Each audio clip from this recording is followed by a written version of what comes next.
Pequeñajo. Ya, ahora sí. Venga, vamos allá. Para empezar es un poquito de cautela, no dejarse llevar por las emociones. Todos queremos que sea así, pero este tipo de situación demanda andar con cuidado y ser muy precavido y analizarlo paso a paso. Y esto es precisamente lo que haremos. Así que be ready, my friend, porque Papi Santoraya te lo cuenta.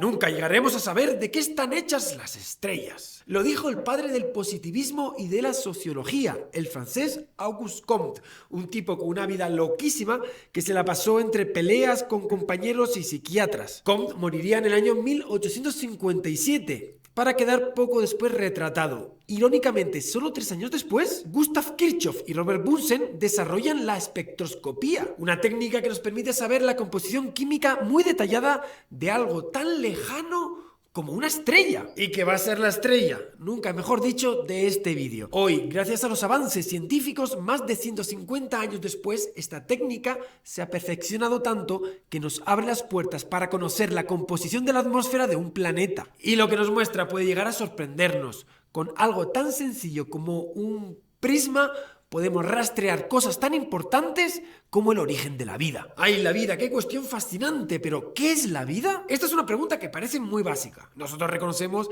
que algo está vivo o está inerte de forma muy sencilla cuando lo vemos. Vida vegetal, animal y otros tipos de vida. Pero en realidad, cuando te pones en serio científicamente a intentar definir la vida, no es una cuestión tan sencilla de responder.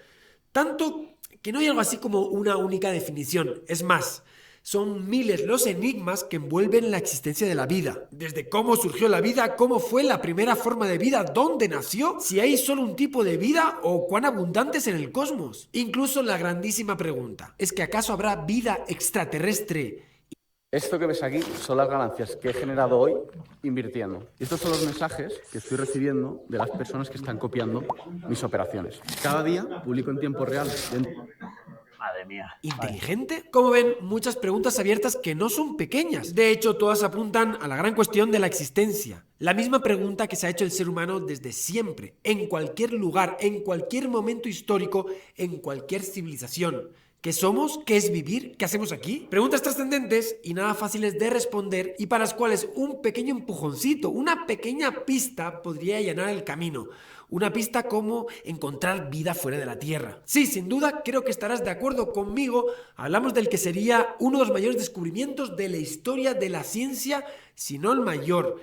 El que más impacto tendría no solo en biología, sino también en química, en filosofía. Sería algo verdaderamente épico. Y aunque solo estamos en la introducción del vídeo, ya puedo adelantar una cosa flipante. Nunca antes en la historia de la humanidad hemos estado tan cerca de conseguirlo. Quiero decir, en disposición de hacerlo. Desde que se descubriera el primer exoplaneta hace unos 30 años, ya son miles los planetas detectados, muchos de tamaño adecuado y orbitando una estrella adecuada para albergar vida. Y contamos ahora con telescopios que son capaces de apuntar a estos planetas y sacar datos que hace solo unos años eran imposibles de imaginar. Desde hace un nada, poquitos años, tenemos por un lado candidatos a albergar vida, esos miles de exoplanetas posiblemente habitables, y por otro lado instrumentos y procedimientos para detectar señales de vida. Desde hace pocos años ya lo tenemos todo para encontrar los rastros de la vida, su huella. Amigos y amigas, la carrera ha comenzado. Y esto se hace en laboratorios y centros de investigación de todo el mundo, convirtiendo la búsqueda de vida extraterrestre en uno de los campos de investigación más activos que existen. Pues bien, hoy quizás se ha podido dar un paso adelante en este sentido. Quizás estemos un poquito más cerca de ese histórico descubrimiento. Pero no me quiero adelantar. Vamos como siempre paso a paso y con cautela y paciencia. Pero empecemos por ahí, por la noticia. ¿Qué ha ocurrido? Pues esto. Se ha publicado con fecha del 17 de abril de 2025 un artículo en la revista The Astronomical Journal Letters de título New Constraints on DMS and DMDS in the Atmosphere of K218b from the James Webb Space Telescope. Y buenas noticias, es de acceso gratuito. Así que podemos ir un poquito más allá y leer este artículo. Se ve como operando el instrumento MIRI del James Webb Telescope se observa una posible existencia de estas dos moléculas, las cuales son potencialmente gases biomarcadores. Y ¡tachán! Esto de aquí, ¿no es maravilloso? Bueno. Entiendo que no les haya conmovido. Como ven, una vez más, se trata de un título anodino y que muy poco dice para el que no es experto en la materia. Además, acompañado de una gráfica imposible de entender. Sí, es una espectroscopía de la que hablamos antes de Kirchhoff y Bunsen, y por suerte para mí esto es pura física. De hecho, aunque esto suena locura, te cueste creerlo, este tipo de trabajo no se diferencia mucho de lo que yo hice en mi tesis. Sí, suena loquísimo, pero encontrar un gas en una atmósfera extraterrestre y encontrar una partícula nueva como el bosón de Higgs en las colisiones del LHC tiene mucho más parecido de lo que te puedes imaginar. Por eso estoy para esto, junto con mi amigo experto, para desmenuzar todo y que entiendas completamente la noticia. Y te recomiendo que esperes hasta el final del vídeo para entenderlo completamente, en particular este tema de la espectroscopía. Verás cómo funciona y lo entenderás definitivamente. Pues vamos con ello. Apuntando al cielo, precisamente a una constelación, la constelación de Leo, el león, hay ahí una estrella, Sigma Leonis. Vale, pues no nos centremos en ella, sino un poquito más a la derecha. Hay otra, que no es visible al ojo humano desnudo porque es muy pequeña y poco brillante. Se trata de una estrella enana roja, a solo 124 años luz de aquí, con la mitad de masa y el radio del Sol y una edad de unos 3.000 millones de años. Una estrella descubierta en 2009 por el telescopio espacial Kepler, de ahí su nombre K2-18. Pero no nos entretengamos en esta estrella. Enanas rojas como esta hay millones en el cielo y no resulta especialmente interesante. Lo bueno, lo sabrosón no está ahí, sino en lo que gira a su alrededor. Se trata de un planeta, que llamamos K2-18b, un planeta subneptuniano. ¿Y por qué es interesante? Pues porque este planeta está en la región de habitabilidad de esta estrella. Este planeta orbita a unos 21 millones de kilómetros la estrella, recibiendo una cantidad de energía similar a la que recibe la Tierra del Sol. Es decir, está en una región tal que podría tener este planeta agua líquida. Su temperatura, dependiendo del efecto invernadero de su atmósfera, podría estar entre los menos 20 y los 27 grados, es decir, unas condiciones apacibles. ¿Y cómo es este K2-18b? Pues te lo presento. Decimos que es subneptuniano porque es algo menor que Neptuno, pero mayor que la Tierra, con un radio de unas 2,6 veces mayor que el de nuestro planeta y una masa de 8 veces la terrestre, orbitando su estrella cada 33 días. Su densidad está entre la de la Tierra y la de Neptuno, por lo que no se puede descartar que sea un planeta rocoso. Bueno, hasta aquí todo tranquilo, todo controlado, nada espectacular. Ya se conocen cientos de planetas como este, orbitando estrellas como K2-18. Pero no impacienten porque lo especial viene ahora, cuando gracias a la espectroscopía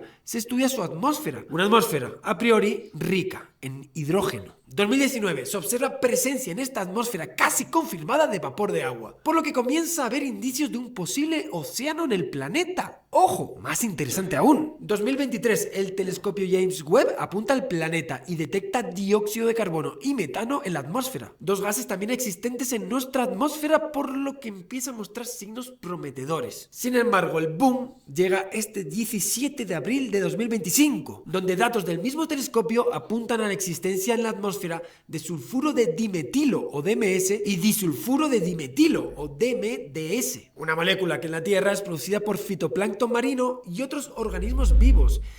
Y dado que es de vida corta, implicaría un mecanismo continuo de producción. Es decir, este es un gas potencialmente asociado a la vida. Pero ya me estoy metiendo en un terreno pantanoso para un simple físico. Mejor que todo esto nos lo aclare un experto. Carlos Briones es investigador español del Consejo Superior de Investigaciones Científicas, el CSIC, en el Centro de Astrobiología de Madrid, el CAB, en campos tan interesantes como el origen y la evolución temprana de la vida o el desarrollo de biosensores. Además, es escritor, tiene varios libros que yo me he leído gustosamente, los he disfrutado mucho, la verdad, como Orígenes y Estamos Solos, pero en especial el último que ha publicado, en el que he tenido el honor de hacer el prólogo. Se trata de este librito de aquí, a bordo de tu curiosidad. Así que vamos con todo. Carlos, empezamos con una pregunta sencilla. ¿Qué es la vida? Fíjate, eso es un tema que nos interesa mucho porque, lógicamente, si quieres buscar algo fuera de la Tierra o si quieres entender cómo empezó, pues conviene tener, aunque no es imprescindible, pero va bien tener una definición operativa, ¿no? Hoy en día las definiciones modernas, basadas en toda la biología molecular acumulada en las últimas décadas, nos dicen que para que un sistema esté vivo tiene que tener información genética que se transmite, un metabolismo, un intercambio de materia y energía con el entorno, y un compartimento, algo que le define como ser vivo y todo lo de fuera es el entorno, ¿no? Y a través de ese compartimento, generalmente generalmente la membrana biológica, ¿verdad? Pues intercambiamos materia y energía. Entonces, teniendo en cuenta estas características, pues bioquímicos como Jerry Joyce definieron la vida como un sistema químico autorreplicativo capaz de experimentar evolución darwiniana. Nada más y nada menos, ¿no? Química que se replica y que puede evolucionar. Fíjate, no es poco, ¿no? Eso es lo que nos gustaría encontrar fuera de la Tierra. Yo estoy trabajando ahora con un filósofo de aquí de Madrid que se llama, bueno, él es italiano, pero trabaja en Madrid, en la Autónoma y en el Círculo de Bellas Artes, es el director del Círculo, una persona muy creativa, se llama Valerio Rocco, buen amigo, y hemos publicado en Revista de Occidente, en el número de diciembre del año pasado, un artículo que se puede descargar gratuitamente de su página web. Ahí damos un paso más y vemos la vida como una red de interacciones, ¿no? O sea, cada ser vivo tiene que ser esa entidad química capaz de reproducirse y evolucionar, pero la vida como tal es una red de interacciones y de interdependencias, en el tiempo presente y también hacia el pasado y hacia el futuro, ¿no? Porque si no, no habría esa trayectoria vital. Estamos vivos gracias a nuestros padres,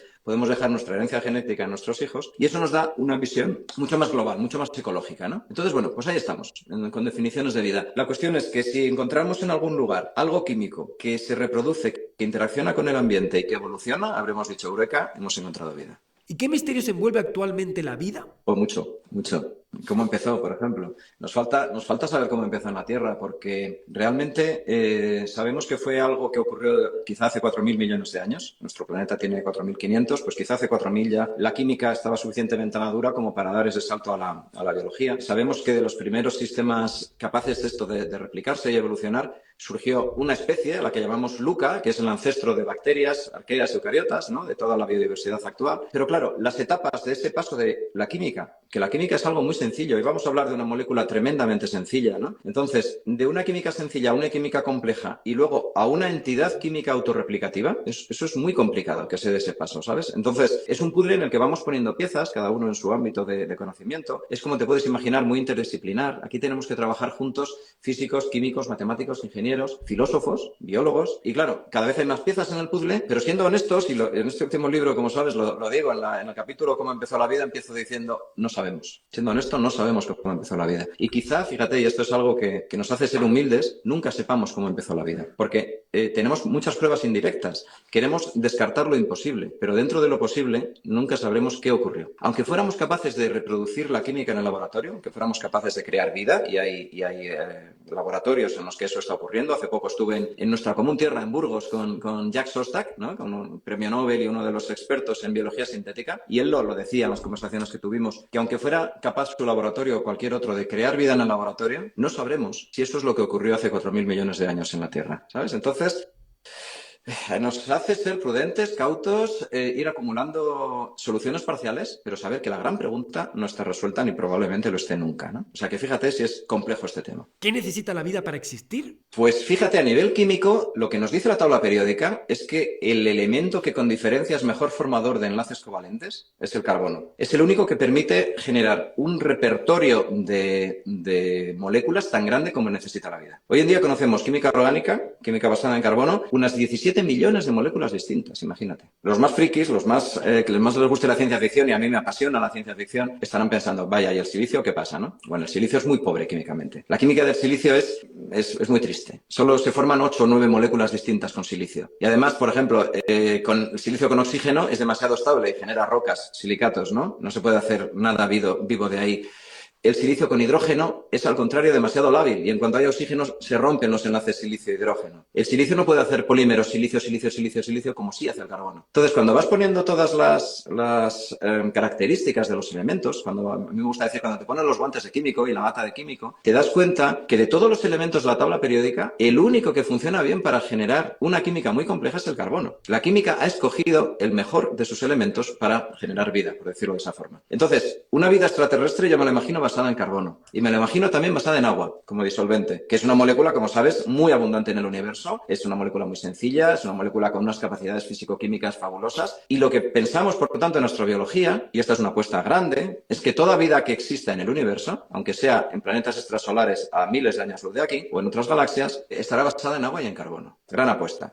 Pero eso no quiere decir que la vida sea parecida a la nuestra. Con agua y carbono puedes hacer una química orgánica muy distinta. Podríamos tener, por ejemplo, una vida sin proteínas, sin ácidos nucleicos, sin polisacáridos, sin todo lo que aprendemos, ¿no?, en bachillerato de la bioquímica. Porque el carbono puede generar distintos repertorios de moléculas. Entonces, imagínate una vida, por ejemplo, en el planeta del que vamos a hablar hoy, o en Encélado, que no tuviera proteínas y que las funciones catalíticas, que las reacciones las esté generando, que las esté haciendo otro tipo de sustancias basadas en carbono, pero que allí han sido suficientemente estables como para ser seleccionadas evolutivamente. Hay que tener una rigidez química, pensamos, carbono y agua, porque la química es la misma, porque la cuántica, ¿qué te voy a contar a ti de cuántica? Que tú no sepas, nos dice que es lo mejor para formar enlaces, y eso va a ser igual en todo el universo, como sabemos también muy bien, pero ser a la vez suficientemente creativos y abiertos en la bioquímica, porque con agua y carbono puede haber distintos repertorios de moléculas. En eso estamos. ¿Cómo se busca vida en el universo? Pues fíjate, hay como dos aproximaciones, ¿no? Una es si buscas vida fuera del sistema solar o si la buscas dentro. Si la buscas fuera, la única solución que tenemos es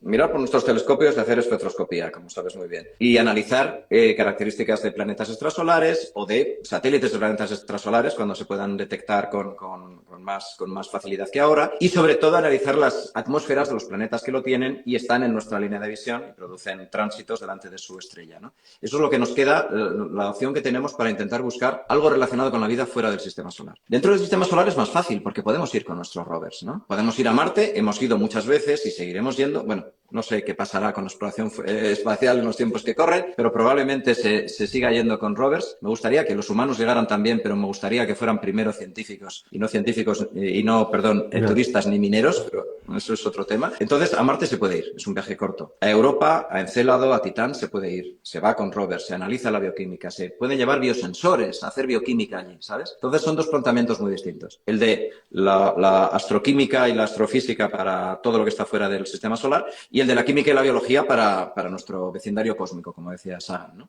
¿Qué tiene de particular esta observación? ¿Qué la hace especialmente interesante? Fíjate, hace unos años cuando se creó este campo de la astrobiología, ¿no?, que inicialmente se llamaba exobiología, como sabes, en busca de vida fuera de la Tierra, pero la NASA tomó esa corriente inicialmente francesa, la exobiologie, y dijo, caramba, si no encontramos fuera de la Tierra ningún ejemplo de vida, ¿a qué nos dedicamos, no? Entonces se incluye la vida terrestre, se incluye el origen y la evolución de nuestra vida, ¿no? O sea que siempre vamos a tener trabajo los astrobiólogos. Pero claro, solo tenemos un ejemplo de vida. En realidad, como estábamos diciendo, toda la vida que nos rodea es heredera de Luca, de ese ancestro común que vivió hace 3.800 millones de años. Entonces, claro, nos interesaría encontrar otro ejemplo de vida en algún otro lugar para ver si la bioquímica es la misma, por ejemplo, para ver si está organizado de forma celular, para ver qué tipo de evolución está teniendo. Porque, claro, no podemos trazar una recta si solo tenemos un punto, ¿eh? Eso lo sabes muy bien, serían infinitas rectas. Entonces, con dos puntos, con dos ejemplos de vida diferentes, a ser posibles no relacionados entre sí. Quiero imaginarme dentro del sistema solar, por ejemplo, si en Europa o en Encélado, en esas aguas que están bajo la capa de hielo, hubiera vida, probablemente no estaría relacionada con la nuestra. Estudiándola y estudiando la terrestre, podríamos saber qué etapas tiene que, digamos, que dar la química para generar biología, ¿no? Si no encontramos otra vida o si no somos capaces de sintetizar otra vida en los laboratorios, es muy difícil incluso que lleguemos a saber qué es la propia vida, porque solo tenemos un ejemplo, ¿no? Decía Robert Shapiro, ¿cómo definiríamos un mamífero si el único mamífero que conocemos es una cebra? Diríamos, tiene rayas, ¿no?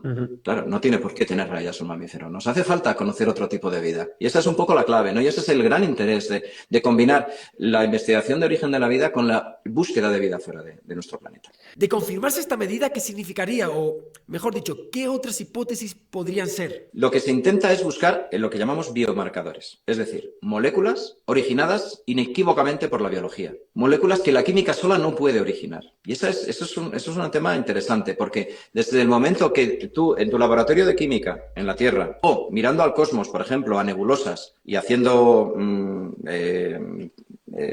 determinación espectroscópica del tipo de moléculas que hay ahí, tú detectas una molécula, esa molécula, dices, eureka, una molécula nueva, por ejemplo, cuando se detectó la urea, ¿no? La urea es una molécula que suena muy biológica, pero está en las nubes, en las nubes de gas y polvo del universo. Entonces eso ya no es un biomarcador. Desde el momento que detectas algo en el cosmos, en lugares donde no puede haber vida, en nubes en el espacio exterior, ¿no? Y hay muchas formas de llamarlas, ¿no? Pero nebulosas, digamos, nubes de gas y polvo. O en la cola de un cometa, como fue en el caso del cometa cometa Chury, o en asteroides que ahora se están analizando, como sabes, in situ y trayendo las muestras a la Tierra, pues ahí se detectan, por ejemplo, hoy en día en Bennu, se han detectado en el asteroide Bennu 14 de los 20 aminoácidos que hacen nuestras proteínas, fíjate. ¿Eso qué quiere decir? Que, qué interesante, pero por otra parte, esos aminoácidos ya no son biomarcadores. Aunque los encontráramos en Marte o en cualquier otro planeta, no podemos decir hemos encontrado vida porque la química del cosmos lo puede hacer. Entonces, la clave y la dificultad en este tema es encontrar una molécula que todos estemos de acuerdo que sin vida no se podría haber formado. Por ejemplo, una proteína o un péptido corto, si quieres. No nos vamos a una proteína muy, muy larga, pero una unión de aminoácidos suficientemente larga, ¿no? Y con características. O varios nucleótidos juntos en una cadena de ARN que a lo mejor pueda estar por ahí. O una molécula grande tipo vitaminas o tipo algunos antibióticos. Pero, por supuesto, el oxígeno no es un biomarcador, el ozono no es un biomarcador, que a los astrofísicos les gusta mucho, pero encontrar oxígeno en un planeta no querría decir que hemos encontrado vida, porque la fotólisis del agua puede producir oxígeno. La fosfina encontrada en las nubes de Venus no es un biomarcador, porque la fosfina se puede generar abióticamente, esa es la clave, y lamentablemente el dimetilsulfuro del que podemos hablar, porque es la molécula de moda, no es tampoco un biomarcador. Entonces, claro, más allá de los debates que podemos tener sobre qué cantidades se han encontrado, si son las que dicen los autores o un poco menos, el nivel de certidumbre o incertidumbre en esa detección, los famosos sigmas de los que estamos hablando ayer y hoy, si 3 sigmas, 5 sigmas, más allá de eso, es que si estamos hablando de una molécula cuyo origen puede ser meramente químico, pues no hay juego, no hay discusión. No podemos decir que por el hecho de que en la Tierra esa molécula la produzcan los seres vivos, como es el caso del dimetilsulfuro, allá afuera la tengan que producir también los seres vivos. Es mucho más fácil que la produzca la pura química. Entonces, bueno, pues sobre eso podemos hablar. Este es uno de los puntos clave. ¿Qué podríamos esperar entonces con este tipo de observaciones en el futuro? Pues claro, lo que habría que hacer es seguir investigando en los próximos tránsitos. Claro, hay que ser paciente también por eso, porque cuando el planeta no está delante de nuestra línea de visión y con la estrella detrás, pues no podemos hacer espectroscopía de su atmósfera, lógicamente, ¿no? Pero cada vez que pase por delante, pues se seguirá investigando y se seguirá analizando y se seguirá yendo en más profundidad y se podrá afinar mejor las señales, ¿no? Y hay mucho trabajo de análisis posterior, ¿no? De postproducción, una vez que se obtienen las señales. Pero bueno, así como este planeta es potencialmente habitable, pues hay otros. Teniendo en cuenta que, como decíamos antes, tendrían que ser pruebas muy fuertes para decir, esa señal atmosférica nos indica que hay una probabilidad muy alta de que exista vida, ¿no? A favor tenemos el hecho de que cada vez se conocen más planetas extrasolares, sabes que ya son más de 6.000 y bueno, y van a seguir los telescopios espaciales y los propios telescopios terrestres y en España, en Chile, en nuestro entorno iberoamericano tenemos muy buenos ejemplos, pues hay grandes instrumentos que están haciendo una investigación fabulosa, ¿no? Cada vez vamos a saber más de los planetas extrasolares, pero tenemos que seguir siendo cautos. Tenemos que aumentar mucho el tipo de pruebas. Por ejemplo, si en un planeta, los planetas habitualmente sus atmósferas, los que tienen atmósferas, no muchos tienen atmósferas, pero los que tienen, las atmósferas o están dominadas por el hidrógeno, como es el caso del K2-18b, o están dominadas por el CO2, básicamente, ¿no? Si viéramos un planeta, por ejemplo, que tiene mucho oxígeno, aunque el oxígeno per se no es un biomarcador, porque, como decíamos, lo puede producir la fotólisis del agua, pues caramba, una concentración de oxígeno muy alta y mantenida, que el oxígeno es un gas oxidante que estaría, digamos, fuera del equilibrio termodinámico de la mezcla de gases en ese planeta, sí que nos podría estar hablando de un constante influjo de oxígeno en el planeta y podríamos decir, hombre, a lo mejor sí que hay algo parecido a nuestra fotosíntesis oxigénica produciendo, ¿no? Oxígeno, como hicieron las cianobacterias aquí, y por eso hoy en día nuestra atmósfera es rica en oxígeno. Y es interesante porque, por ejemplo, la Universidad de Arecibo, en Puerto Rico, todos los años publica catálogos de planetas potencialmente habitables y hay unos criterios y se priorizan unos y otros, entonces siempre, cada año tenemos el top 10 de los planetas más habitables, ¿no? Es curioso que en ocasiones, aplicando algunas de las fórmulas para analizar la habitabilidad de sus planetas, se han encontrado planetas más habitables que la Tierra. Eso es una cosa muy, muy curiosa, ¿no? Porque, claro, aquí tenemos unas condiciones, pero puede haber otras en las que todavía, ¿no?, la posibilidad de vida sea más alta. Pero fíjate, yo creo que dos comentarios. Sería más fácil poder detectar inequívocamente la vida dentro del sistema solar que fuera, porque podemos ir con nuestros biosensores o podemos incluso recoger muestras y analizarlas aquí de forma aséptica, como se hace con los asteroides. Y otra forma de poder detectar vida que sería más inequívoca sería que esa vida fuera inteligente y nos hubiera mandado una señal y que tuviéramos una tecnofirma, tema del que también hemos hablado a veces tú y yo. Una tecnofirma, una señal de radio codificada, por ejemplo, en números primos y que nos esté diciendo aquí hay una inteligencia matemática detrás, sería más difícil confundirla con una señal del cosmos, sin más, que esta señal es química que podemos confundir con lo que la química, sin más, hace en el cosmos. Esta es la cuestión. O sea que, bueno, es un tema fascinante, pero un tema en el que hay que ser prudente, cauto y tener paciencia, ¿sabes? Quizá nuestra generación nunca encuentre vida. Quizá hacen falta 10 generaciones más para que encontremos vida. No tiene por qué ser ahora, ¿no?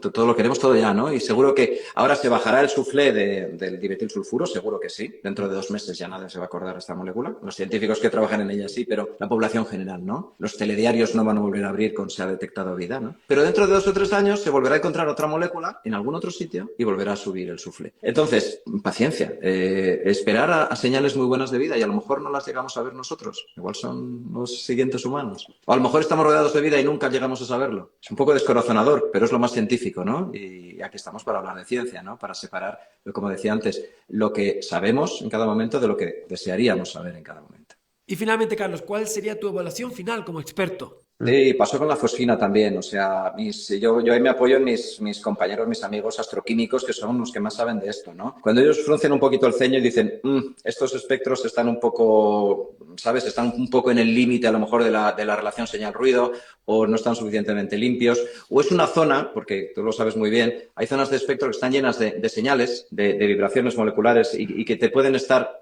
contaminando unas moléculas las señales de otras, por decirlo así. Entonces, si no es una señal muy limpia, es mejor no tenerla en cuenta. Y bueno, pues ahora mismo la comunidad científica está dividida sobre si es dimetilsulfuro y dimetildisulfuro de verdad y si está en esas concentraciones. Por ejemplo, en el caso de la fosfina, hace ya 5 años, poco después, un mes después de la detección de fosfina, supuesta detección de fosfina, hubo otros grupos de astrofísicos y astroquímicos que dijeron que no era fosfina. Fíjate hasta qué nivel, ¿eh? Entonces, claro, caramba, de una molécula dudosa en una concentración todavía por definir, una molécula que es CH3, no es más que eso, a decir, hemos encontrado vida, yo creo que hay un trayecto bastante grande. Pero yo creo que aquí se suma, y de eso tú y yo hemos hablado muchas veces, y seguro que volvemos a hablar dentro de una semana, porque nos vamos a ver en Starmus La Palma, ¿verdad? Se suma algo que nos pasa a los humanos, que no queremos estar solos, que queremos encontrar otras vidas, ¿no? Que nos gustaría no ser los únicos ejemplos de seres vivos en el cosmos. Entonces, en estos temas hay que ser muy cauto, hay que ser muy prudente, pero a veces nos lleva a la pasión, ¿no? Incluso a los científicos que sobrevenden sus resultados, ¿no? No digo que sea el caso, porque los propios científicos en este artículo, cuando leas con detalle, ves que, bueno, no echan demasiado las campanas al vuelo, dicen, es una detección interesante, etcétera.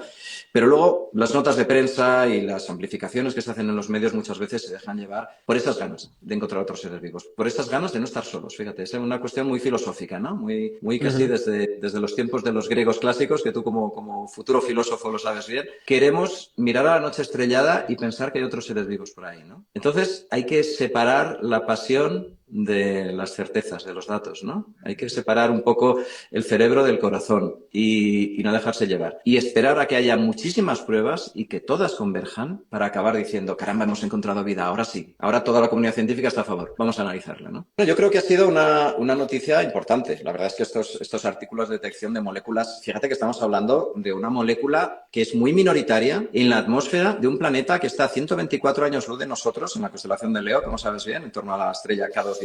Entonces, el planeta más cercano a esta estrella lo podemos analizar su atmósfera. Es algo increíble, a 124 años luz. Esto nos lo dicen a ti y a mí hace 10 años, Javi, y alucinamos, ¿no? Pues hoy en día eso es posible. Es un planeta, es un mundo iceano, que decimos, es un planeta que está en la zona de habitabilidad, por lo tanto puede tener agua líquida en su superficie, una atmósfera dominada por el hidrógeno, es prácticamente hidrógeno, pero sabemos desde hace unos cuantos años, 2003 o un poco antes, que tiene CO2 y tiene metano, y además trazas de dimetilsulfuro. Entonces, es muy interesante que ahora, en un nuevo tránsito que ha producido ese planeta por delante de su estrella, los astrónomos fundamentalmente de Cambridge, que lo están analizando con el James Webb, pues han vuelto a detectar con más precisión, con más datos, el dimetilsulfuro. Es un artículo muy interesante, importante, que pasa a la historia de la astronomía, pero no quiere decir que se haya encontrado vida, ni muchísimo menos. Entonces yo creo que se está sobrevendiendo. Es uno de estos casos, como ocurrió con la fosfina, que te acordarás, o fosfano, en el año 2020. Precisamente 2 semanas después de salir el libro Estamos solos, es cuando se detectó la fosfina. Algunos amigos me decían, lo has producido para aumentar las ventas de tu libro de vida extraterrestre, ¿no? Pues con la fosfina hubo mucho hype también, ¿no? Y la gente estaba súper excitada, fosfina en Venus. En la Tierra la fosfina la producen los seres vivos, por lo tanto en Venus hay fosfina. La química también la puede producir. Entonces es más fácil, de nuevo, que sea la química que no invocar a que sean los seres vivos, ¿no? O sea, es un artículo interesante, pero se han pasado de frenada, yo creo que grandes medios de información, incluido New York Times, incluido Time, incluido la BBC, algunos en España y en Latinoamérica, diciendo se ha encontrado vida. Caramba, hay que ser muy cauto, hay que ser muy prudente, ¿no? Se ha encontrado un poco más de dimetilsulfuro y dimetildisulfuro en la atmósfera de un planeta extrasolar. Es un descubrimiento fabuloso, pero no es vida. Siento ser un poco guafiestas, ¿no? Seguro que hay algunos de nuestros escuchantes y oyentes y videntes que me están tirando cosas a la pantalla. Pero es que para decir que hemos encontrado vida, habría que encontrar biomarcadores de verdad, como estábamos diciendo. Pues muchas gracias, Carlos. No olviden comprar sus libros porque son auténticas joyitas. Si les gusta este tema, lo van a flipar. Pues ya lo tenemos todo. Usando el telescopio James Webb, se ha tomado el espectro de la luz del planeta. Se ha descompuesto la luz en sus diferentes colores, lo que permite saber la composición de su atmósfera y con ello la sorpresa. Parece contener importantes cantidades de una molécula que con la suficiente cautela podemos decir que podría estar asociada a la vida. Así llegó, amigos y amigas, el momento de entender la gráfica maestra de este artículo. Esta cosita de aquí. Respira hondo, porque vamos con ello. Cuando la luz pasa por un compuesto, este compuesto roba determinados colores de la luz. Esto es lo que hace que esta planta aquí atrás se vea verde. La luz blanca rebota contra la planta y al salir ha perdido algunos colores. El material ha absorbido estos colores y como resultado la luz que sale se colorea debido a esta absorción. La planta la vemos verde porque la luz que recibimos de ella ha filtrado precisamente esos colores. Pues lo interesante es que no todos los compuestos roban luz del mismo tipo, así que este espectro, esta descomposición de la luz en colores, es como una huella dactilar o un DNI de la luz que nos permite saber la composición de un compuesto. Y se hace de esta manera. Pasa la luz blanca por un gas. En función del tipo de gas, faltarán algunos colores en la luz blanca. Esto es la absorción que acabamos de explicar. Pero ahora nos interesa hacer el proceso inverso. Vemos la luz como sale tras pasar por un compuesto. Con ello vemos las líneas que faltan. ¿Qué compuesto es el que estaba ahí? Es un juego de detective que se puede hacer fácilmente sabiendo cómo cada molécula absorbe luz de forma distinta, cómo cada molécula tiene su huella dactilar. Es así como se hacen estudios de composición de estrellas. Se ven sus espectros, esa descomposición de la luz en colores, y se puede deducir su compuesto por las marcas que dejan, contradiciendo con ello al pobre de Auguste Comte. Sí, se puede saber la composición de las estrellas, finalmente. Pues esto no solo se puede hacer con estrellas, también se puede hacer con planetas. Pues precisamente esto es lo que se hace en este estudio. Aquí están los colores de la luz tal y como se reciben de ese planeta. Esta es la luz que se ha recibido, la huella de identidad, su espectro. Y aquí viene lo importante. Una atmósfera solo con CO2 no puede explicar cómo absorbe la luz, este espectro. Se necesita algo más. En particular estos picos de aquí. ¿Cómo explicarlos? Pues precisamente. Se parecen mucho a los picos de absorción de las moléculas de este estudio. Sulfuro de dimetilo y disulfuro de dimetilo. Es decir, esos picos podrían ser la muestra de la existencia de esa molécula. Y te estalla la cabeza ya completamente con lo parecido que esto es con el descubrimiento del bosón de Higgs. En nuestro caso, teníamos los datos de cierto proceso físico en las colisiones de partículas del LHC. Y esto lo puedes comparar con la simulación del proceso sin bosón de Higgs. Entonces ves que falta algo, que es necesario meter algo. Cuando metes ese algo, el bosón de Higgs, las cosas encajan. Es este pico el que denota la existencia del bosón de Higgs. Técnicamente se hacen fits, ajustes de diferentes contribuciones para que conjuntamente lleguen a explicar los datos. Finalmente se toma el modelo que mejor encaja. Ese es el que se toma como válido.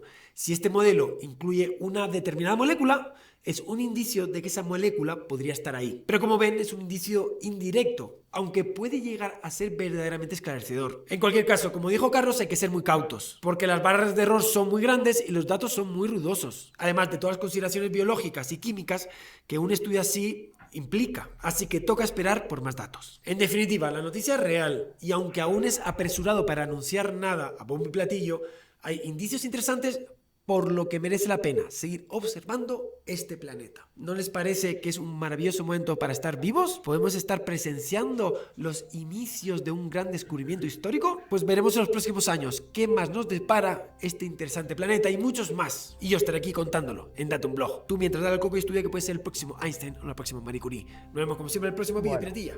Hasta pronto. Parece que lo dejamos aquí.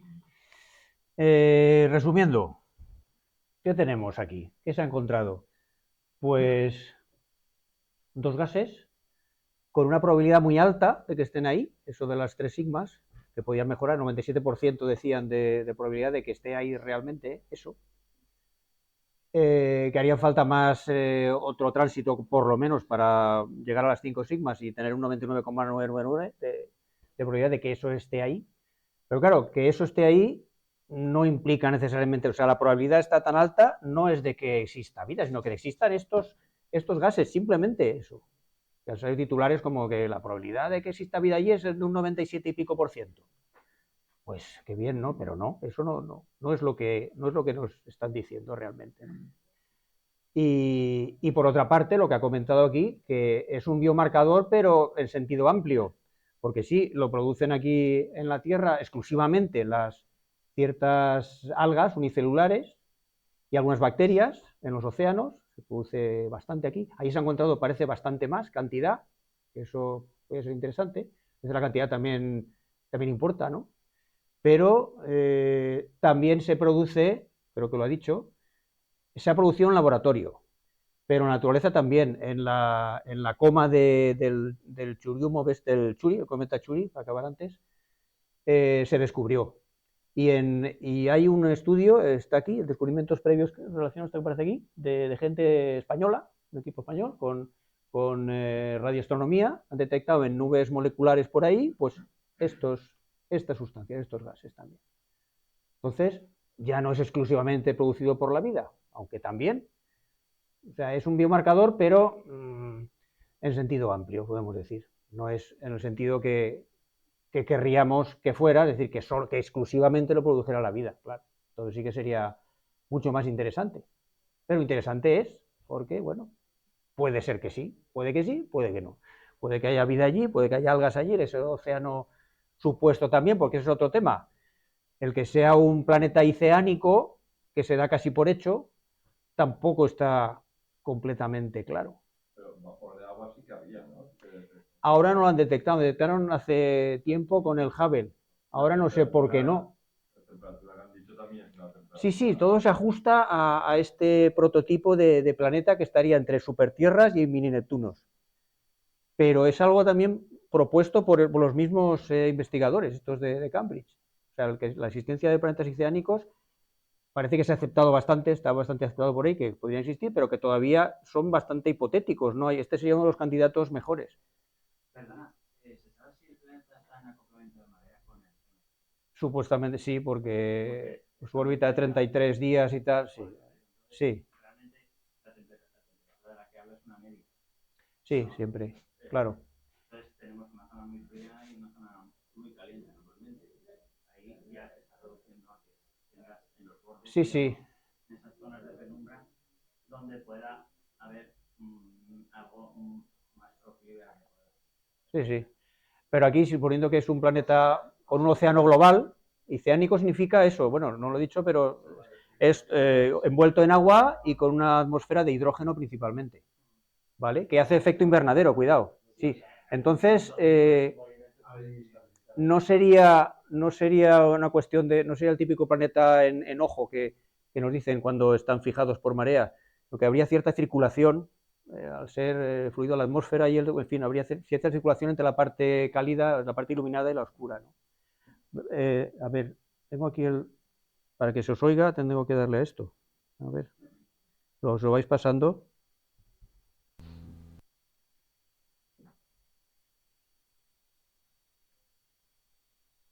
Es que si no, vamos a ir pasando por ahí para que si no se pierde. Por ahí detrás, ¿no? Ya os lo voy pasando. Bueno, no sé, hay algunas cosas que he oído en el programa de Coffee Break que tienes ahí puesto. Muy interesante también. Mucho más largo. No, creo que no lo he llegado a oír. Físico-químico aún no la he escuchado. Pero bueno, la parte en la que habla Francis Villatoro, que suele ser bastante escéptico, muy escéptico normalmente en todo y bastante crítico, pero bueno, hay algunas cosas que sí que plasma que son algunos defectos metodológicos a la hora de sacar lo que es la propia pues probabilidad. Según él, sí. ¿vale? Y luego también que ha habido, pues realmente los datos no están abiertos porque hay una ventana de tiempo en la cual es solamente el grupo que está haciendo el estudio tiene acceso a los datos. Entonces, Sí. eso con el Hubble, ya este mismo grupo hizo eso, y cuando se abrieron los datos hubo algunos estudios algunos papers que también Los contradecían. los contradecían. Los aprobó. Y en este caso aún pues no se ha podido dar el caso porque Sí. los propios datos aún no estaban para todo el mundo. Hay que esperar. Exactamente. Y ellos mismos dicen que hace falta más tránsitos para asegurarse, ¿no? Para asegurarse de que existen estos gases, simplemente. Yo lo que quería Pasa- comentar pasa- es una pásale, cosa. pásale. Ahora te lo doy. Es que el hecho de que un material que puede ser biomarcador se pueda producir por otros fenómenos, yo creo que no acaba la discusión, porque No. tendrías que explicar por qué en el caso oceánico se da esa reacción, porque es una reacción, la reacción que lo produce de forma abiótica no es una reacción que se da en cualquier tipo de situación.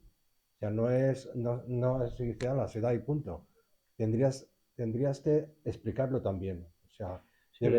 lo que deberían darse es la ventana de probabilidad. O sea, en estos casos, si se da, ¿qué probabilidad hay que sea biótico y qué probabilidad que sea abiótico?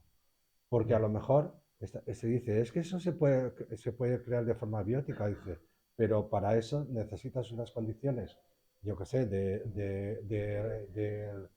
del espacio exterior que no la tiene un planeta. Sí.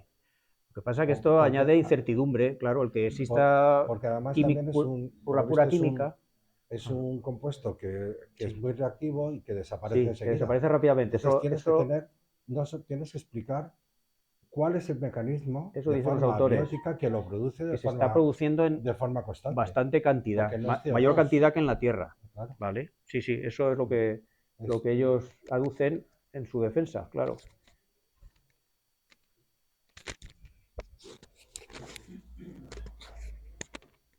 Bueno, yo con este tema me encuentro un poco escéptico.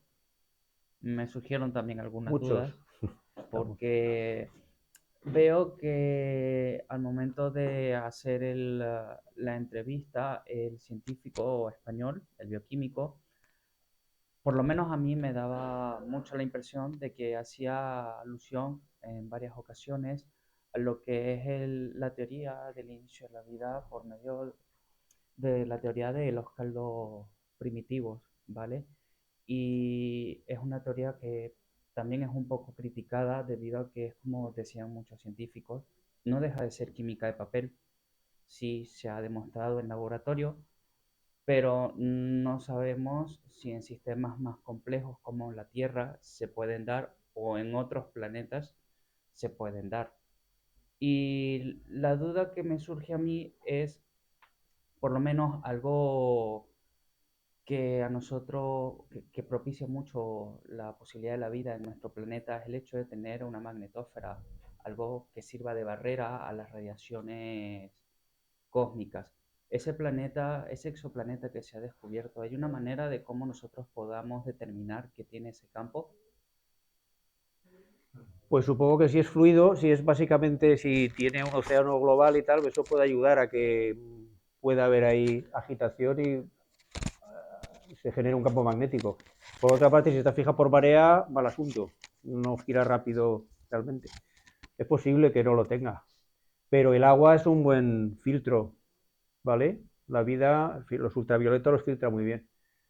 Entonces, si la vida se pudiera desarrollar en océanos profundísimos, en principio, sí, o sea, eso no sería un problema. Pero ya estaríamos hablando de estilos de vida muy primitivos. Bueno, por supuestísimo, eso, bueno, o al menos en el agua, mínimo algas unicelulares además, que son las que producen aquí, o sea, de lo más sencillo. Cianobacterias son las que sí, aquí producen el oxígeno principalmente. Hace falta clorofila, muchos tipos de clorofila. Mirad, un indicador cierto de biología sería encontrar a un pigmento fotosintético, por supuesto. No cito aquí un ejemplo, pero sería un ejemplo maravilloso, claro. Eso junto con estos otros gases, eso ya, bueno, clorofila no se ha detectado todavía que sepa que es una molécula bastante compleja que químicamente no es fácil que se genere. Yo creo que eso sí que no se podría generar de ninguna otra manera. Pero sí que sea un biomarcador de los buenos, de los precisos, claro. Sí. ¿Tienes el micrófono?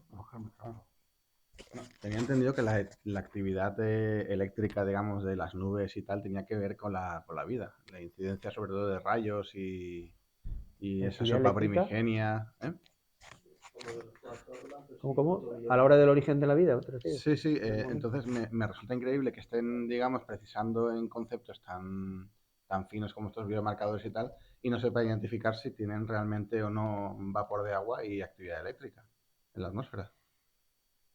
Agua supuestamente sí, desde luego se detectó, en este estudio no aparece, curiosamente, que se puede confundir con el metano a veces también, metano sí que hay, bastante, pero el agua, suponen por la densidad que puede ser un planeta de este tipo, o sea, con mucha agua, ¿vale? Sí, un planeta oceánico. Lo que realmente lo que creo que será realmente muy complicado es detectar por métodos espectroscópicos moléculas biomarcadores realmente más complejas y que estén en una concentración suficiente en la atmósfera, ¿no?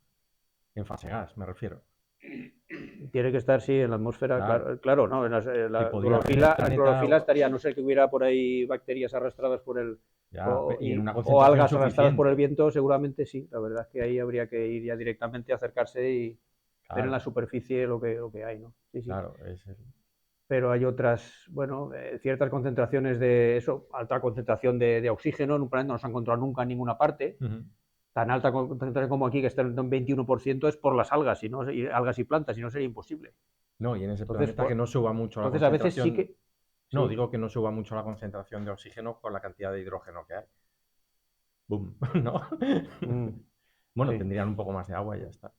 Y si hubiera oxígeno y además metano, como son, digamos, inestables, eso tienden a reaccionar y tal, pues se están produciendo continuamente. Eso quiere decir que, bueno, también hay vida que produce metano, bacterias que producen metano. Y a veces ha dicho en Marte también se ha detectado y estaban pensando que podían ser bacterias y tal, pero claro, como también aparece en todas partes por el tema de vulcanismo y tal, entonces, claro, esos son biomarcadores, en general sí, pero no exclusivos, entonces no son buenos biomarcadores. Claro, como encontrar aminoácidos unidos, como ha dicho, en péptidos, eso ya solo lo pueden hacer los seres vivos, las células. No hay otra forma de enganchar aminoácidos, claro. ni ácidos, o sea, sí, ni bases nitrogenadas para formar ADN o ARN, los ácidos nucleicos. Para eso hacen falta seres vivos, sí o sí. Y eso es lo que no se encuentra. Se han encontrado las piezas, y como se han encontrado biosemillas, que se podían llamar más que biofirmas o biomarcadores, biosemillas que podían haber dado lugar a que apareciera la vida en la Tierra. Es decir, que o estaban aquí ya, o se han producido aquí esas moléculas básicas, o han llovido con asteroides y cometas, que esa es la panspermia famosa de toda la vida, ¿no? Que claro, los precursores tienen que haber aparecido de alguna manera, o aquí, en esa sopa primitiva que se decía, o han venido de fuera, o las dos cosas, porque no tienen por qué excluirse una a la otra, no tienen por qué. Hoy en día es lo que yo creo que piensan la mayoría de científicos que estudian el origen de la vida, ¿no? Que puede haber venido perfectamente porque están por ahí, y el agua también, en forma de abundante en todas partes. ¿De qué? El análisis de los restos que han traído. De Venus, sí, el asteroide. Un montón de aminoácidos, ya ves. Sí. Tiene minerales hidrolizados, o sea que han estado en agua. Sí. Lo que quiere decir que Venus vendría de un objeto más grande que haya tenido agua. Sí, que se había fragmentado y tal. Eso puede ser la teoría de creación, de formación del sistema solar. Parece que dice que el primer estadio pudieron existir planetas grandes, terrestres grandes, que luego que Júpiter se encargó de destrozar, y que parte de ellos estaría, o sea que ahí la evolución ha habido de todo, bastante más, no es tan fácil como nosotros nos lo montamos, a veces pasan cosas. Pero que estos biomarcadores generales, pues nos pueden haber llovido desde luego y estar... sería el hecho de que el importante. planeta esté mirando al Sol acoplado, Sí, no significa que no gire. sí, El gira planeta más gira. lentamente. Gira, lo que pasa es que gira acoplado con Una vez su cada movimiento. 33 días en este La caso. Luna Solo. gira. La Muy Luna nosotros muy la vemos lentamente. una sola cara, pero la Luna está girando. Lo que pasa es que gira acoplada al movimiento de la Tierra, de tal forma que, de hecho, la Luna tiene días y noches. Eso está claro, pero no es lo mismo girar alrededor de una estrella acoplada planetaria que Estamos alrededor de un hablando planeta. de un planeta que es 10 veces, bueno, es el triple en radio que la Tierra, entonces puede tener un núcleo hundido que tenga su propio movimiento, que crea su propio movimiento. Además, un núcleo grande, bastante grande. Porque es isciánico por eso, porque no ha dejado escapar los gases que lo rodeaban. Y eso por eso retiene hidrógeno. Pero también por su campo gravitatorio. La naturaleza de las enanas, es una enana roja. Sí. Son bastante agresivas con los planetas que los Perdona, esta parece que no. Esta la han estudiado y esta es bastante estable. Las hay que son más movidas, como por ejemplo la de Próxima B. Próxima. Es así que de vez en cuando sueltan unos fogonazos que dicen, bueno, el planeta el que se descubrió un español, además. Si hubiera algo allí, bueno, no tendría ni atmósfera ya prácticamente. Sí, la enana roja lo que está en zona habitable, pero no. directamente. Sin embargo, esta es bastante tranquila. Eso sí Sería que solo ese dato está. rocoso, y parece que solo rocoso no es. Y ya os digo, el agua con suficiente profundidad es un filtro importante, aunque no hubiera un campo magnético demasiado fuerte, pues podría proteger sobre todo de los ultravioleta bastante bien. ¿Vale?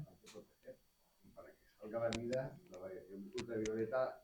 Al principio sí es interesante, luego mejor que no. Para que se mantenga, mejor que no. Claro. Igual que el oxígeno, ahora es muy necesario, pero al principio el origen de la vida no se pudo dar con oxígeno, eso se sabe.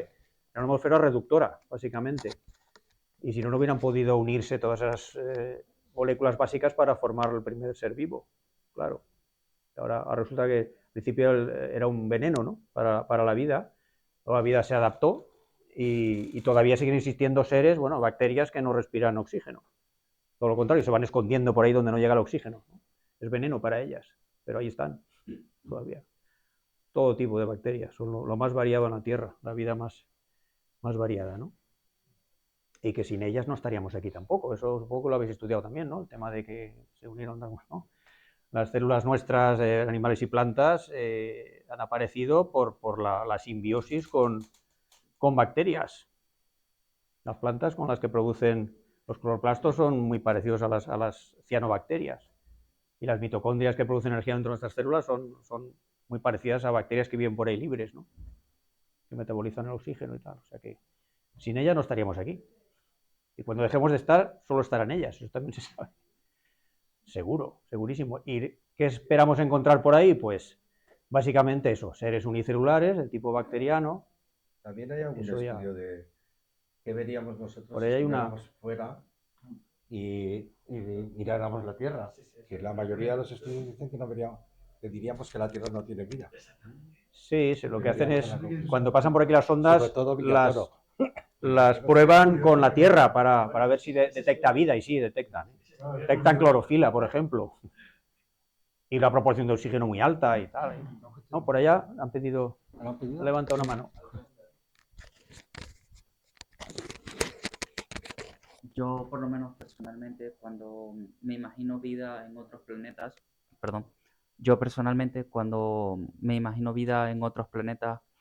me imagino más una vida formada por termófilos extremos, más que una ¿Por? vida similar ¿Extremos? acá. ¿Por qué? Termófilos extremos. Los termófilos. Ah, termófilos, sí. Son bacterias aquí muy resistentes que viven en zonas estas abisales sin oxígeno, a temperaturas altísimas, sí. Los extremófilos que se llaman, sí, esos son arqueas principalmente. Son de aspecto bacteriano, pero digamos, son seres intermedios entre las bacterias y las células eucariotas más complejas, ¿no? Están ahí, es un puente, sí. las arqueas, arqueobacterias. Se llaman. Estas suelen ser grupos de especies muy resistentes a condiciones brutales, ¿no? Son las que mejor resisten todo tipo de condiciones de excesiva salinidad, temperatura o acidez. Viven en terrenos donde nada más puede sobrevivir. Entonces, esas, claro, esa sería en condiciones extremas en exoplanetas, pues sería lo más probable encontrar, claro. Sí, incluso aunque no haya, claro, que no haya oxígeno no sería problema para ellas, por ejemplo, algunas de ellas, o seres parecidos a eso, claro. Creo que nos comenta también Briones, que sí que la vida seguramente estará basada en carbono y en agua, pero la bioquímica no tiene por qué ser como la nuestra. Sería muy bonito de encontrar, algo completamente distinto, que estuviera vivo y que aun basándose en carbono y el agua como disolvente, se pudiera ser otra bioquímica. Eso, que no hubiera proteínas o que no hubiera ácidos nucleicos. Sería muy interesante pasar. Se ha calculado la gravedad de este planeta porque tiene que ser elevada, ¿no? Depende, la densidad es No, es que a veces engañan los planetas, es esponjoso, un poco más, sí, no sería Tampoco mucho sería más. un impedimento. No, en principio no. Y más en el agua, la vida en el agua, claro, hay vida en el agua. Hay vida bacteriana y luego haber evolucionado ahí, una vida animal, primitiva de algún tipo, a saber. Sí, pasarle el micrófono, por favor, que si no luego no se graba nada. También comenta Briones en el libro este Estamos solos, que empieza, desarrollando todo. El libro está muy bien. Está súper bien. Recomendable los dos que he dicho. El origen es más antiguo. Pues comenta eso, que también se inició varias veces y se interrumpió, o sea, a veces que es como una serie de también casualidades que han ocurrido, o sea, por lo que se sabe y los fósiles y tal, entonces, pues eso, que ha arrancado, se ha interrumpido por cosas que han ocurrido y han vuelto a reiniciar, o sea, que lo que se sabe tampoco, o sea, con lo que tenemos tampoco, pues decir, mira, se ha hecho así, así, así, entonces es súper complicado. Y luego que puede haber planetas en los que se haya generado y se ha interrumpido y ya está, o sea, no sé si los marcadores... Que no haya pasado a cierto nivel de evolución. Pueden dar tan poca cantidad porque igual, se ha interrumpido. Y luego la vida que pensamos no es la que se puede generar, lo que he dicho, el concepto de vida, o sea, es que no son animalitos verdes ahí como salen en las películas, son eso, bacterias o vete tú a saber eso qué sería tipo lo más de probable, vida. encontrar vida sencilla, claro. hasta cierto punto. Bueno, sencilla aparentemente, porque una bacteria es un laboratorio químico complicadísimo, pero nos parece simple porque no se ve y se ha dejado siempre ahí, no lo ves, es tan pequeñito, pero están, ya os digo, dentro de nosotros realmente, formando parte de las células de los animales y plantas. No estaríamos aquí, pero eso seguro, no estaríamos aquí, sino... Pero claro, tiene que pasar un montón de millones de años de evolución para que eso se dé. En condiciones, bueno, ha habido grandes extinciones, pero eso, que la vida lo que ha demostrado es que es muy resistente o resiliente, que se dice, ¿no? Es decir, que después de esos golpes tan tremendos consigue ponerse en marcha otra vez. O sea, que una vez se ha instalado la vida en un sitio, igual cuesta, pero cuando se ha instalado no hay manera de tirarla de ahí. Esta vida que es tan adaptable y ha desarrollado todo tipo de bioquímicas que estamos disfrutando los animales y plantas, básicamente. Sí. Han descubierto casi todos los sistemas metabólicos que existen en animales y plantas, los han descubierto, es decir, existían ya primero en bacterias. Es que es impresionante esto. O sea, los microbiólogos siempre están poniéndonos todo delante de nuestras narices porque ya tantos animalitos y plantas, pues aquí sin bacterias no habría nada, pero nada. Yo, una cosa que también quería decir sobre lo que les hablaba antes de la panspermia es que realmente tampoco cambia mucho el panorama, porque, vale, sí, puede ser que viniera de otro sitio, pero igualmente cómo empezó no nos dice nada de cómo de alguna manera. Eso se ha dicho siempre, claro, tampoco... de la panspermia, sí. Hay panspermia dura, digamos, de seres vivos que ya vienen montados, y panspermia molecular, la que es más probable, es decir, que llovieran pues esos aminoácidos o esas bases nucleicas con las bases nitrogenadas para formar ácidos nucleicos, que se han encontrado también por ahí en cometas, es decir, los componentes de ADN y ARN nuestro, de nuestra información genética, están por ahí también. Las piezas básicas, es decir, que eso indica que es bastante fácil que se formen en condiciones muy raras por ahí, gracias a energía pues, ultravioleta principalmente, y así, los átomos tienden a unirse de determinadas maneras y a formar ciertas moléculas interesantes para la vida, que luego la vida ha utilizado. Podría ser que se hubieran montado aquí. También es posible que que hayan llegado seres vivos muy resistentes y tal, pero eso es mucho más increíble, ¿no? Es mucho más difícil. Pero lo otro no, las moléculas podían caer, moléculas básicas orgánicas podían haber caído de esa manera, sí. Queda media horita. Más cosas. Podemos ver el artículo este de Daniel Marín, muy interesante, ¿qué os parece? Este es el que puse en primer lugar. ¿Se os ocurren más cosas?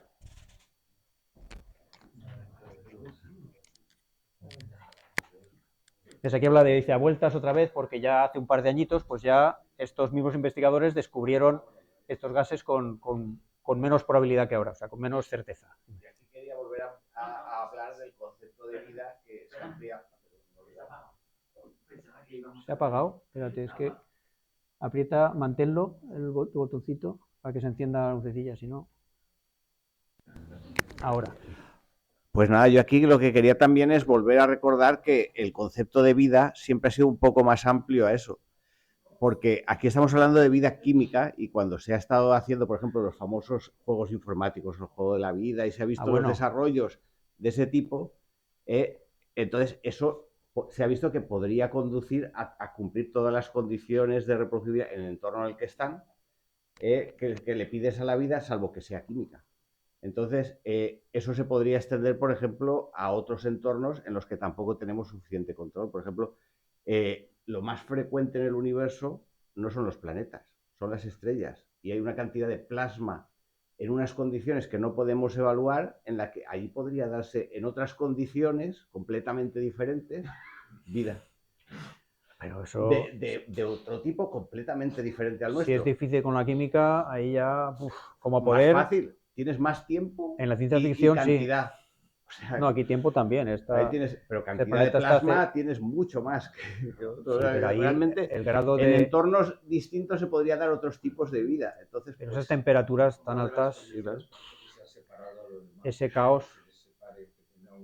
Es que lo que podemos hablar es que tú allí en la superficie del plasma ya ves que hay manchas diferenciadas. Dentro, vete a saber. Pero es que fíjate, es que la vida es complejidad. O sea, y es mucho más grande el entorno que el que estamos. Sencillamente es que no lo podemos evaluar. Un buen día podría llegar una secuencia de primos de una estrella. Y entonces que todo está vivo, que todo tiene alma. Por eso los japoneses son están más dispuestos a tener robots y tener cosas. Pero ellos piensan que las cosas pero estamos hablando de una cosa exactamente igual a lo nuestro, solo que no basada en la química. Tú me parece que has leído la novela esta de Fred Hoyle, pues, La nube negra. Yo es que leo muchas cosas y luego no me acuerdo. ¿Habéis leído algunos? Era eso, una nube sin forma definida que tenía esta inteligencia y acababa llegando aquí y se comunicaba con nosotros y tal. Puede ser, no sé. Muy especulativo, desde luego, a lo bestia. No, es que esto es muy especulativo, claro. Pero es que, claro, especulativo, pero es que en esas nubes... ¿Por qué en la química tiene que estar basada la vida? Claro. Porque la vida que, la que conocemos, decir, sí, esta variedad tan brutal de moléculas y la que tal... nos interesa, esa es otra opción. Tú tienes, por ejemplo, Júpiter. Júpiter tiene un objeto que se mueve, que es la mancha, que está ahí. Pero no se reproduce, no le estás pidiendo... Pero tú podrías tener todas las condiciones que le pides a la vida. Que está además comiéndose otros que están alrededor y a veces... Está evolucionando también, sí. Podría considerarse de alguna manera un ser vivo, pero bueno. Sí. Dime, por allá yo... amigo, sí. Bueno, quería decir a propósito de esto, a ver, si partimos del hecho que no puede haber en ningún lugar del universo un elemento químico que no esté en la tabla periódica. Eso es una verdad absoluta. Sí, ¿no? bueno, se producen más en laboratorio, pero... Sí, sí. Si en laboratorio se pueden producir. No pero no puede. No, en la naturaleza no. Uno más allá no da para más, no. Claro. Más allá del plutonio. Cualquier unión de elementos de la tabla periódica va a dar lugar a una molécula química, o algo químico. Quiero decir, la química es todo. Pero por lo que he dicho, el carbono es el que aglutina a todos los demás. Claro, claro. Es el que hace el esqueleto básico. Si en el carbono... pero estábamos hablando ahora que hubiese una vida no basada en química, quiero decir. Sí, en sea química, lo que sea, claro, cualquier grupo de dos átomos que exista en cualquier lugar del universo es química. Y tiene que haber variedad, ¿no? que la da el carbono. Entonces, en una estrella en realidad es muy simple comparada con una bacteria, por ejemplo. Es tremendamente simple. porque todo está ahí en forma de plasma, y en plasma moviéndose a unas temperaturas brutales. Eso no da para... Igual que estás viendo un planeta ahora y no ves nada dentro de vida, y la Tierra tiene... No, sí, que sí. El plasma en todas las estrellas del universo... Pero yo te digo, eso es agitación perpetua, y no hay forma de que... A no ser que consideres que una estrella cuando estalla está reproduciendo, se está formando al fin y al cabo de una manera así, algo vivo ahí. También hay alguna novela de ciencia ficción, ¿cómo se llamaba esta? Encima de una estrella de neutrones existía, ¿cómo se llamaba esa? Esa. La he leído, eso era todo física, sí, pero tan tremendamente especulativo que, hombre, que está muy bien como novela, pero... Sí. Es tremenda, es lo más imaginativo que he leído en mi vida, vamos, es tremenda. Tremenda. No puedes basarte en algo que no conoces. Pero la definición de vida la tienes que dar basándote en lo que has pedido, no en que sea químico.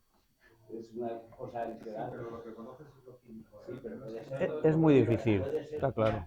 Componente magnética del campo magnético del Sol a tamaño pequeño y a 50.000 grados, puede ser que eso vaya desarrollándose, vaya formando entidades, las entidades vayan adquiriendo las propiedades de reproducirse, de todo esto y vivir ahí dentro, van creándose, y si todas las condiciones de reproducirse, nacer, morir... Escríbete la novela. A ver, móntate una novela. Por lo menos tenemos eso. El tema es que posiblemente en ese caso lo que fallaría es nuestra definición de vida. No, sí, ya nos has dicho que es muy difícil. No hay una sola definición, pero bueno, hay unas mejores que otras, parece, pero... También es interesante una vida que puede interaccionar con nosotros, una vida que viviera millones de veces más rápida. Nosotros pasaría por al lado y se nos olvida el micrófono. Más lenta. Entonces, no seríamos conscientes de su... claro. Ni él sería consciente de nosotros. Entonces no habría... Eso es importante también. El tiempo de la vida también es importante. Una cuestión. Sí, pásalo. Biológicamente, ¿qué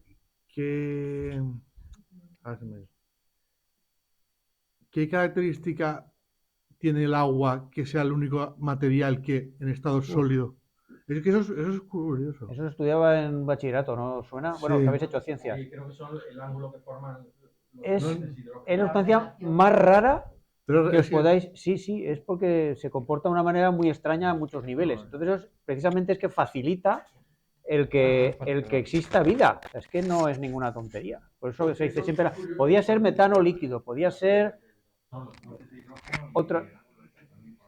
Claro, que permite, bueno, actúa como disolvente, pero también interviene en las reacciones químicas y facilita que haya ahí una variabilidad enorme, un trasiego enorme, los metabolismos que ocurren, transformaciones continuas de unas moléculas en otras y tal, que es lo que hace que la vida que estemos aquí funcionando, pues el agua lo facilita. Se ha especulado que el metano líquido en Titán podría servir.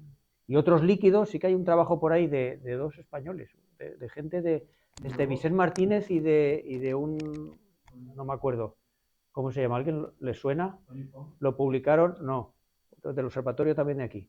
Pues que era muy interesante el estudio, o sea, pensando que otros líquidos en otras condiciones extrañas, lo que son gases aquí podrían ser líquidos allí, como el metano, y podrían servir también como disolvente a cierta capacidad para, pues, facilitar la vida. Pero claro, eso es súper especulativo también, porque no se ha encontrado nada, ni en laboratorio, ninguna posibilidad de que algún ser vivo pueda vivir ahí en metano líquido, a esas temperaturas tan bajas y tal, ¿no? Es una posibilidad. No se ve que hay vida, ¿no? Eso es muy claro de que seguramente hay vida, es que lo raro es que no haya. Claro, es lo que piensan la mayoría de científicos. Claro, ¿por qué solo aquí? Si se dan tantas condiciones variables, el universo es tan grande, la galaxia es tan grande, que bueno, que lo raro sería que no apareciera, ¿no? Vale, eso es importante, porque si tú tienes, no sé, por ejemplo, en Titán, a 300 grados bajo cero o a 150 grados bajo cero, de haber vida tendría un metabolismo muy lento. Sí. y de tal forma que otros tipos de vida que pasa. Sí, sí. No es no reacciona. Entonces, no sé si... Hay otros tipos de vida que tenían, ¿no? Y va a añadir que Muy distinto. Sí. Otra propiedad interesante que tiene el agua para ayudar para la vida es que la densidad más alta del agua es a 4 grados, por ejemplo, y es en fase líquido. Que la fase líquido favorece más el cambio y la reacción. Que el hielo flote facilita la vida por debajo. Si fuera al revés, empezaría a congelarse todo desde abajo y no, eso no le pasa a ninguna otra sustancia. Esa es una de las principales cosas que hace que la vida en la Tierra se mantenga en todas las condiciones. El hielo se congela en amorfo, no en... Sí, hay muchas formas de hielo, ¿verdad? Sí, incluso en... Y lo que hace que es en las nubes interestelares, sobre los granos de polvo, es el hielo que está formando puede contaminarse y crear reacciones Sí, sí, se pueden formar las cadenas de carbono gracias a la luz ultravioleta e incluso encima del hielo se puede. Facilita. En nubes interestelares, ahí no es... Pero se han visto, sí. Y esas cadenas tan largas de carbono no han servido jamás, o sea, no servirían como biomarcadores. No son biomarcadores porque estás en el medio donde no puede haber vida. Ajá. Pero además son largas desde el punto de vista químico, pero desde el punto de vista biológico son cortas. No son aminoácidos. Sí, se han descubierto hidrocarburos. En Marte también se han llegado a descubrir, o en cometas y tal, sin cadenas de carbonos con hidrógeno solo. Eso forma... Sí. Son complicados, pero... Esos son parte de los ácidos grasos.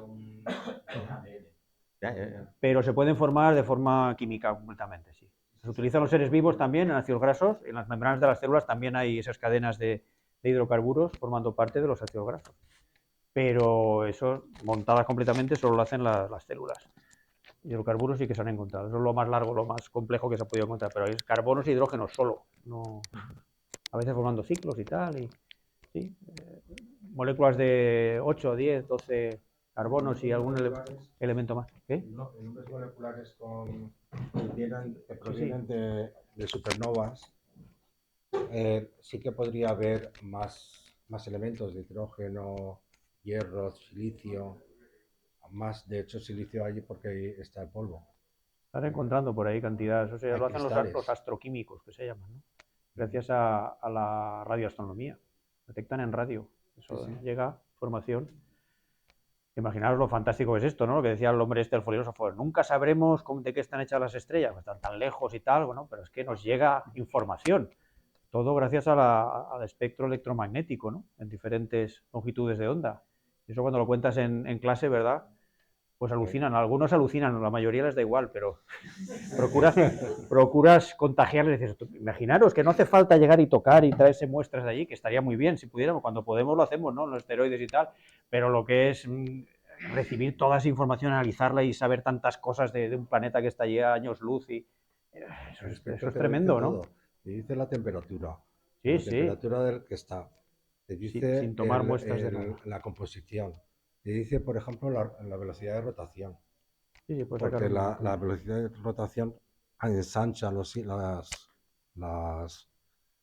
líneas, las ensancha y por lo tanto, según la ensanchada que está, tú sabes si la estrella gira mucho o gira muy rápido o gira muy despacio. Y gracias a este descubrimiento de estos señores, espectroscopía, todo lo que se puede averiguar. Si no, la astronomía prácticamente no sabríamos nada. Solo miraríamos el telescopio y la parte de visible es lo único que... Pero sin más, ¿no? Sí. Gracias a telescopios de todo tipo, desde ondas de radio hasta rayos gamma, tenemos todo el espectro, ¿no? Hemos ampliado la visión de una forma brutal, ¿no? Sí. Somos casi ciegos nosotros, ¿no? Pero gracias a los instrumentos hemos ampliado a todo, ¿no? Bueno, aún tenemos un cuartito de hora, va. ¿Alguna cosita más se os ocurre? Bueno, aquí es que resumía muy bien casi todo lo que ya nos han contado, el término oceánico, en fin. Aquí hablaba de los indicios que habían encontrado, aquí un artículo anterior, el potencial biológico de esto hace ya, ves, el 2003, septiembre, donde habían encontrado algo de carbono, metano y tal, y unos indicios básicos, pero que todavía no... Estos son los autores de Cambridge, este apellido tan extraño, creo que es de origen hindú, o indio. Los mundos oceánicos, aquí también tiene un artículo dedicado a los mundos oceánicos. ¿Paraíso para la vida? Pues puede ser. Ese sería el aspecto que podríamos encontrar. Sin tierra emergida o muy poca y muchísima agua, pues ahí podría haber de todo en principio. Pero claro, sin oxígeno, claro. Como mucho, pues bacterias parecidas a nuestras arqueas, estas que viven en ambientes extremos, ¿no? Y luego ya a partir de ahí a lo mejor todos unos ecosistemas con animales extraños, nadadores por ahí a saber, ¿no? Pero eso sería mucho más fácil de encontrar pues en Encélado, en Europa, ahí algo bajo el hielo, digo yo, en condiciones mucho más parecidas a las nuestras, aunque también son extremas. Pues ahí sí, aquí pues a saber. Más fácil de encontrar, más fácil de buscar. Sí. Más fácil, por supuesto, sí, eso que ha comentado también Briones, ¿no? Hay dos niveles, el sistema solar o allá, que allá, claro, nunca podremos llegar, es que eso es lo más triste, ¿no? Suponiendo que encontráramos todos los indicios, decir, mira, ahí o en este mismo, empezamos a encontrar de todo, pues ahí está, cualquiera. O sea que yo creo que hay que centrarse en el sistema solar y se ha acabado. Claro, esto de los oceánicos está muy bien porque amplía la zona de habitabilidad. Estos serían los oscuros, que llaman oceánicos oscuros, que serían estos, a ver, ¿por qué le llamaba oscuros? No me acuerdo, pero que, a ver, había un momento que comparaba, mira, aquí eso, los terrestres, zonas de habitabilidad de tipo terrestre estarían por aquí. Aquí está la distancia media a su estrella y aquí está la masa de la estrella. Bueno, pues según la masa de la estrella y la distancia, las zonas habitables, o sea, los planetas en zona habitable estarían por aquí. En el caso de ser de tipo terrestre, en el caso de ser oceánico, se extendería hasta aquí, la zona de habitabilidad. O sea, es que amplía mucho aquí los oceánicos fríos, como tienen una atmósfera que hace efecto invernadero, el hidrógeno, en efecto invernadero, pues podría, aunque estuviera muy lejos de la estrella, podría haber temperatura suficiente para que hubiera vida. Y aquí los cercanos, pues también. ¿Vale? Se amplía todo esto. ¿Vale? Entonces, si nos encontramos por aquí, pues puede haber... Es una zona habitable, es decir, con agua líquida, que sabéis que la habitabilidad se define solo por esto, que en superficie hay agua líquida. ¿Vale? Solo eso. Ni más ni menos, que tampoco está mal. Que tampoco quiere decir que porque hay agua tiene que haber vida, pero es algo pues necesario. No suficiente, pero necesario, por lo que sabemos. O al menos vida activa, puede haber vida congelada, cuidado, que también, que eso las bacterias aquí también lo hacen. Han estado ahí, se han descubierto bacterias que en cuanto las descongelas, después de miles de años, empiezan a reproducirse tranquilamente, como si fuera ayer cuando las congelaron. O sea, que eso es tremendo también, Eso es tremendo. Sí, sí, sí. Del hielo, sí. Ahora que se descongelan gente que tuvo la plaga esta, ¿no? La gripe española y tal. Sí, sí. Es un problema o la peste, que vuelvan a estar rodando por ahí esos microbios, ¿no? Pues eso, esto es bueno porque además lo de las estrellas, bueno, eso no lo ha comentado, pero se estudian mucho las enanas rojas porque son la mayoría, son 3/4 partes prácticamente de las estrellas de la galaxia, que no las vemos a simple vista, pero está lleno. Y son muy buenas de buscar exoplanetas porque, claro, como hay menos diferencia entre el tamaño y el brillo del planeta y de la estrella, pues eso facilita la detección, ¿no? Y hay unas cuantas causas más que facilitan por eso se estudian tanto las enanas rojas. Claro. Y suelen tener, se ha demostrado que casi todas tienen planetas, y planetas rocosos además, como el famoso TRAPPIST 1, que hace tiempo también movió muchas noticias por ahí, ¿no? Sí, que luego el web los ha estudiado algunos de ellos y nos ha bajado la moral por los suelos porque no tienen ni atmósfera. La mayoría no tienen ni atmósfera. Dos que se han estudiado, los que estaban en zona habitable, ni atmósfera ni agua seguramente. 6 o 7, todos rocosos y sí. Eso fue espectacular. La primera vez que se descubrían tantos y encima rocosos la mayoría, que en teoría pues son los más aptos para que haya vida, porque son gaseosos, pues no hay superficie sólida siquiera, entonces eso ya es muy, muy especulativo también, ¿no? Que pueda haber vida ahí flotante y tal, ¿no? Eso es un tema para discutir, si todo planeta habitable está habitado, Y hasta qué punto No tiene por qué. una raza que pueda viajar por el espacio tiene derecho a colonizar un...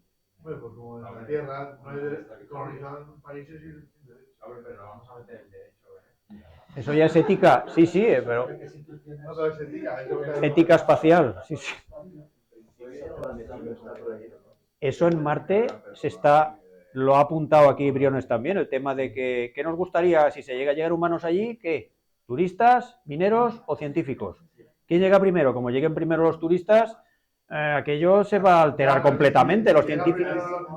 Luego vienen los demás. Claro, no ya, pero es que si... Pueden llegar científicos, pueden llegar mineros, porque van a ver de qué manera preparar Marte para poder habitarlo, entre comillas. Puede decir que establecer colonias sea habitarlo, pero indiscutiblemente los acuerdos internacionales que hay lo que dicen es que nadie puede apropiarse de territorios, de planetas que están fuera de la Tierra. Eso sí, pero Claro, eso, pero si la eso Tierra cuando no va a estés hacer- solos allí, que vas a hacer? Ese, sí, ya, pero bueno, pero en principio, Eso, normas se ha creado. papel mojado, eso es papel mojado. Ahora se abren, es casi 2 años que están solos. Que también, teóricamente, no hay que hacer de la piramoría. Toda nave que abandone el planeta Tierra tiene que llevar bandera pirata por sistema. Sí. Primero se van ingenieros, porque si no... Sí. Porque si tienen que construir cosas, si no son, por muy científicos turistas que sean, si no saben lo que hacer, más vale que sean ingenieros y electricistas. Está el Eloncio por ahí, ya veréis, ya veréis. Este tío le están dando todas las ventajas. Ya habéis visto el presupuesto de NASA, ¿no? Como lo que proponen. Si en el Congreso no lo arreglan un poco, alguna cosa arreglarán, pero la mayoría va a ser todo para la Luna y para Marte y seguramente para llevar allí eso, para transformarlo aquello y suponiendo que este es muy optimista, no va a llegar en 5 años que dice, ni en 10 ni en 20, pero bueno. Y todos los recortes que va a haber en telescopios espaciales o en misiones y tal, incluso hablan de las huellas y de cortar ya la información. O sea, unas cosas muy tristes, de verdad, muy tristes. Que haya normativa, alguien quiere sacar mucha... Sí, sí, ya se está diciendo que eso se lo van a saltar. La normativa es muy laxa y hay quien no la respeta. No la ha respetado nunca.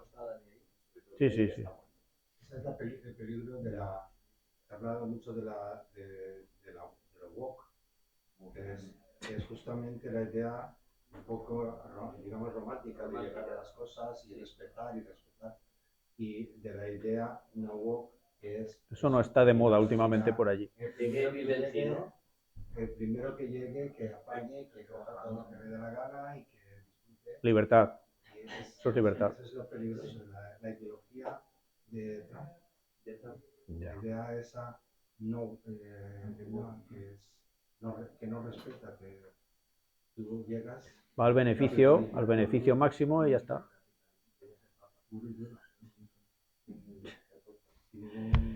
Bueno, pues nos quedamos en tiempo, 5 minutitos, 6:30. Yo creo que ya habrá que ir cerrando. Si os ocurre alguna cosita final ya. Querer apropiarse de la Antártida, querer conseguir que Canadá forme ¿Cómo se podría observar un estado más? ¿Sí? Planeta que estábamos hablando desde fuera para ver si... Chico malo del oeste. ¿Tienes el micrófono? ¿Quién no tiene el micrófono? Ah, lo habéis dejado. ¿Quieres pasarlo hoy así? Ya la última intervención. ¿Qué manera de observar habría que utilizar para poder ver profundamente el planeta? Igual que lo que estábamos comentando de que desde fuera... La 124... Que desde fuera se vea sin vida. Imposible. Serían telescopios, yo que sé, como la órbita de la Luna o algo así. A 2 años luz. Y ni siquiera... Habría que acercarse allí. ¿No? ¿Paro ya? Bueno, lo voy a parar. No, ahora era por... ¿Ya?